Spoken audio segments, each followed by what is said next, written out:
কালের কণ্ঠের ১৫তম প্রতিষ্ঠাবার্ষিকীতে বৈষম্য বিরোধী ছাত্র আন্দোলন রংপুর জেলা শাখার পক্ষ থেকে শুভেচ্ছা এবং শুভকামনা জানাচ্ছি। জুলাই বিপ্লবের সময় সংবাদপত্রের একটা গুরুত্বপূর্ণ ভূমিকা ছিল। এই বিপ্লবকে সফল করার পেছনে সংবাদপত্রের যে ভূমিকা, তার মধ্যে কালের কণ্ঠের ভূমিকা অনস্বীকার্য। আমরা ধন্যবাদ জানাই, তারা আমাদের পাশে থেকে আমাদের এই আন্দোলনকে সফল করার পেছনে একটা চালিকা শক্তি হিসেবে কাজ করেছে।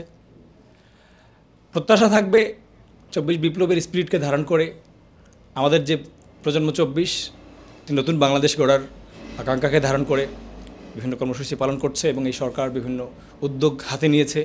এই উদ্যোগগুলোকে সফল করার পেছনে সংবাদপত্রের ভূমিকা থাকবে অতুলনীয়। পাশাপাশি কালের কণ্ঠ গুরুত্বপূর্ণ ভূমিকা রাখবে বলে আমি আশা করি, প্রত্যাশা করি।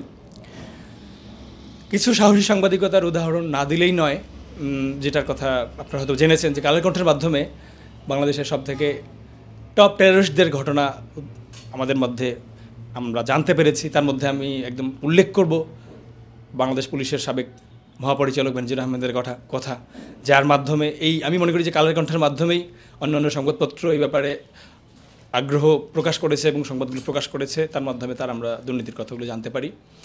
কালের কণ্ঠ আমার জীবনে পত্রিকা পড়ার প্রতি যে আগ্রহ সেটা বাড়িয়ে দিয়েছে। তাদের যে উদ্যোগ শুভ সংঘের বিভিন্ন যুব সমাজকে নিয়ে, শিশু কিশোরদেরকে নিয়ে যে এই আয়োজনগুলো আমাকে খুব করে পত্রিকা পাঠের প্রতি আগ্রহী করে তুলেছে। সর্বোপরি এই ২৪-এর স্পিরিটকে ধারণ করে আমরা যে নতুন বাংলাদেশ গড়ার অঙ্গীকার করেছি এবং যেই কাজগুলো করে যাচ্ছি, এই কাজগুলোতে আমরা কালের কণ্ঠকে পাশে পাবো। সর্বোপরি দেশ এবং দেশের মানুষের জন্য সংবাদ প্রকাশ করবে এবং বস্তুনিষ্ঠ সংবাদ প্রকাশ করবে।